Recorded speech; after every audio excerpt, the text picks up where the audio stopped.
Welcome to खोलो किताब। आज हम क्लास 6 की वर्कशीट नंबर 34 करेंगे मैथ्स की, जो 8 नवंबर को आपको दी गई है। ये वर्कशीट इंग्लिश मीडियम वाले स्टूडेंट्स के लिए है।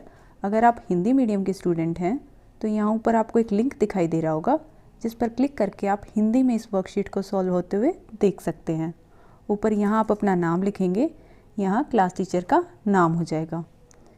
इस वर्कशीट नंबर 34 में हमें क्या टॉपिक दिया हुआ है? लाइन, रे, पैरेलल एंड इंटरसेक्टिंग लाइंस। मतलब हम जानेंगे लाइन क्या होती है, रे क्या होती है, पैरेलल लाइंस क्या होती हैं और इंटरसेक्टिंग लाइंस क्या होती हैं। सबसे पहले देख लेते हैं लाइन क्या होती है। A line is a straight path of points that has no beginning और एंड। एग्जाम्पल ये आपको रोड दिखाया हुआ है, जिसका ना कोई बिगनिंग पॉइंट है ना कोई एंड पॉइंट है। दोनों तरफ ये एरो दिखा रखी है, उस तरफ भी रोड जा रहा है और उस तरफ भी रोड जा रहा है। ये देखो, ये इधर एक्स वाई जैसे ये पॉइंट आपको दिखा दिए, एक्स पॉइंट और ये वाई पॉइंट, और ये ऊपर से लाइन गई हुई है, ये वाई की तरफ भी आगे जा रही है और एक्स की तरफ भी आगे जा रही है। इसको रिप्रेजेंट कैसे करते हैं हम? एक्स वाई और ऊपर एरो दोनों तरफ बना दी। इसका मतलब ये क्या है? आपकी लाइन। और अगर ये एक्स वाई की आपको लेंथ दी होती कि 6 सेंटीमीटर है, 5 सेंटीमीटर है, तो हम ये एरो दोनों तरफ नहीं बनाते। हम क्या लिखते उसको? एक्स वाई, और ऊपर सिंपली एक ऐसे सीधी लाइन ड्रॉ कर देते, एरो नहीं लगाते। उसको बोलते हम लाइन सेगमेंट। पर ये क्या है? आपकी लाइन, जिसकी ना कोई बिगनिंग होती है ना कोई एंड होता है, दोनों तरफ चलती जाती है, उधर भी और उधर भी। ये देखो, एक्स की तरफ भी और वाई की तरफ भी। नेक्स्ट है रे। अ रे is a portion of A line which has one end point and extends forever in one direction। अब लाइन तो दोनों तरफ मूव कर रही थी, रे क्या होती है? ये एक तरफ मूव कर रही है। देखो, एक तरफ बढ़ती जा रही है, एक इसका स्टार्टिंग पॉइंट हो गया, उस स्टार्टिंग पॉइंट से निकलती हुई और आगे की ओर मूव करती जा रही है। वो दोनों डायरेक्शंस में थी, ये एक ही डायरेक्शन में। जैसे सनलाइट होती है, सन से निकलती है और बाकी डायरेक्शंस में जाती है ना। सन मेन उसका स्टार्टिंग पॉइंट हो गया और वो आगे चलती जाती है दूसरे डायरेक्शन में। ऐसे ही टॉर्च वगैरह से भी जो लाइट आती है, वो हमें पता है उसका एक स्टार्टिंग पॉइंट है, वहाँ से स्टार्ट हुई है और ऐसे आगे जाती रहती है। इसको ऐसे रिप्रेजेंट करते हैं पी क्यू, और ऊपर एक तरफ एरो दिखा दी हमने। एक तरफ एरो का मतलब क्या है? रे है। दोनों तरफ एरो का मतलब क्या है? लाइन है। और अगर एक भी तरफ एरो नहीं होती तो वो क्या हो जाती? Line segment. नेक्स्ट लिखा हुआ है parallel lines. Parallel lines are always equidistant from each other. They do not meet. Parallel line कौन सी होती हैं? जो हमेशा एक इक्वल डिस्टेंस से रहेंगी दोनों आपस में, और कभी आपस में मिलेंगी नहीं। जैसे ये नीचे दिखाई हुई हैं। रेलवे ट्रैक आपने देखा होगा, रेलवे ट्रैक की जो दोनों पटरियाँ होती हैं आपस में, वो पैरेलल होती हैं। ऐसा तो नहीं है कि वो आगे जाके मिल जाती हैं, एक इक्वल डिस्टेंस पे ही रहेंगी हमेशा। ऐसे ही क्रिकेट के ये जो आगे आप स्टंप्स लगाते हैं, ये भी पैरेलल ही होते हैं तीनों। या ऊपर वायर्स आपने देखी होंगी, जो रोड पे तारें होती हैं, वो भी हमारी पैरेलल लाइंस होती हैं। ऐसा तो नहीं होता कि बिजली की तारें कहीं आपस में मिल जाती हैं, मिल जाएंगी तो वो पैरेलल नहीं रहेंगी। वो बिल्कुल इक्वल डिस्टेंस पे अगर दोनों मूव करती रहेंगी तो वो आपकी पैरेलल लाइंस कहलाएंगी। जैसे आप रेस कभी करते हो तो एक जिस रेसर का ट्रैक होगा और दूसरे का जो होगा, उनके अलग अलग बने होंगे, डिस्टेंस बीच में सेम ही रहेगा, इक्वी डिस्टेंस रहेंगी एक दूसरे से और कभी एक दूसरे से नहीं मिलेंगी। वो हमारी पैरेलल लाइंस होती हैं। इसको ऐसे रिप्रेजेंट करते हैं, जैसे ए बी, बीच में ये दो पैरेलल के निशान, ये यहाँ नीचे आपको दिखाया हुआ है। ए बी लाइन है और पी क्यू लाइन है। लाइन के लिए हमने देखा था ऊपर ऐसे एरो लगाने, तो हमने ए बी के ऊपर भी लगा दिया और पी क्यू के ऊपर भी लगा दिया।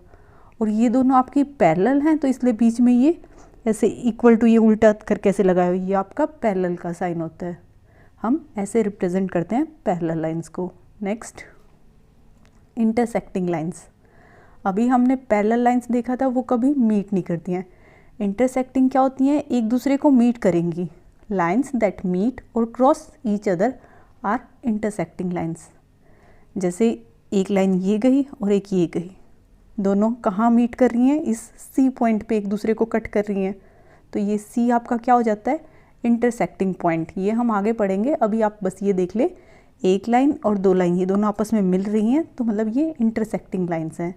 ऐसा हमने सीज़र में भी देखा होगा, कैंची में, ये एक सीज़र का ये वाला ब्लेड और ये वाला ब्लेड दोनों आपस में मीट करते हैं, रोड का ये चौराहा जो होता है, यहाँ भी ये लाइंस मीट कर रही होती है। एक ये सीधा रोड जा रहा है, एक ये जा रहा है, दोनों आपस में यहाँ मीट कर रहे हैं।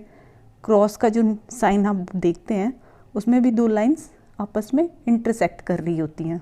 सो हम ऐसे लिखेंगे ए बी, लाइन है तो दोनों तरफ एरो ऊपर, पी क्यू लाइन है दोनों तरफ एरो, और A B line intersects P Q line, हम ऐसे रिप्रेजेंट करेंगे। अब नीचे क्वेश्चन आंसर देख लेते हैं। Let's do.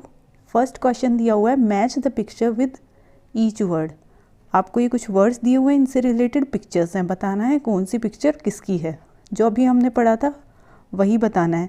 जैसे पैरेलल लाइंस कौन सी होंगी, वो दो लाइंस जो बिल्कुल इक्वी डिस्टेंस, मतलब इक्वल डिस्टेंस पे मूव करती रहेंगी और बिल्कुल कहीं भी जाकर मीट नहीं करेंगी। तो ऐसी लाइन इनमें से कौन सी नज़र आ रही हैं, ये दोनों पैरेलल हैं, तो आप इसको इससे मैच कर देंगे। देखो ये इन दोनों के बीच में इक्वल गैप रहेगा, यहाँ जो गैप है वो गैप यहाँ भी होगा, वो यहाँ भी होगा, ये आपस में कभी मीट नहीं करेंगी। तो ये हमारी क्या हो जाएंगी, पैरेलल लाइंस।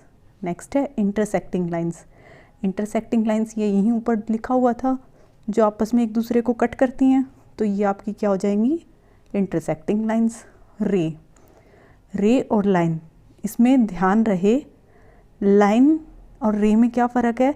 रे का एक स्टार्टिंग पॉइंट होता है, जैसे ही नीचे ग्रीन में दिखा रखा है ना, एक स्टार्टिंग पॉइंट होगा, सन रेज सन से निकलेंगी और डायरेक्ट दूसरी तरफ जाएंगी। वैसे ही टॉर्च में जो लाइट होती है, टॉर्च का उसका स्टार्टिंग पॉइंट हो जाता है और फिर वो बाकी डायरेक्शंस में जाती है।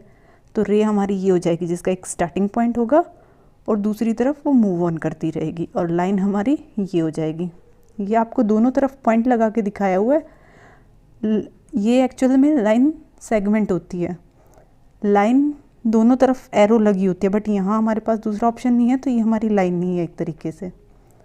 अब क्वेश्चन नंबर 2 है मेक द फॉलोइंग। आपको ए बी क्या बनानी है, ये ऊपर साइन से क्या पता लग रहा है आपको क्या बनानी है, एक लाइन जो दोनों डायरेक्शंस में मूव करती रहे। उस पर दो पॉइंट्स होंगे ए और बी। आप कैसे ड्रॉ करेंगे इसे, ऐसे ड्रॉ कर देंगे, ये ए पॉइंट, ये बी पॉइंट, और ये आपने लाइन दिखा दी। एरो दोनों तरफ बनाना है, क्योंकि यहाँ क्वेश्चन में दोनों तरफ एरो दिया हुआ है, तभी तो ये लाइन है हमारी। नेक्स्ट क्वेश्चन में क्या ड्रॉ करना है, एम एन रे ड्रॉ करनी है। रे क्यों बोला मैंने, क्योंकि यहाँ से ये स्टार्ट हो रही है और उस डायरेक्शन में मूव कर रही है, स्टार्टिंग पॉइंट इन्होंने फिक्स कर रखा है। तो ये रे कैसे ड्रॉ करेंगे, ऐसे ड्रॉ कर देंगे। एम हमारा फिक्स्ड है और ये ऐसे एक डायरेक्शन में एरो लगा देंगे, ये हमारी हो जाएगी एम एन रे। इसी के साथ ये वर्कशीट आपकी कंप्लीट हुई। मिलते हैं नेक्स्ट वीडियो में अगली वर्कशीट के साथ। Don't forget to like, comment, share and subscribe the channel. Thank you.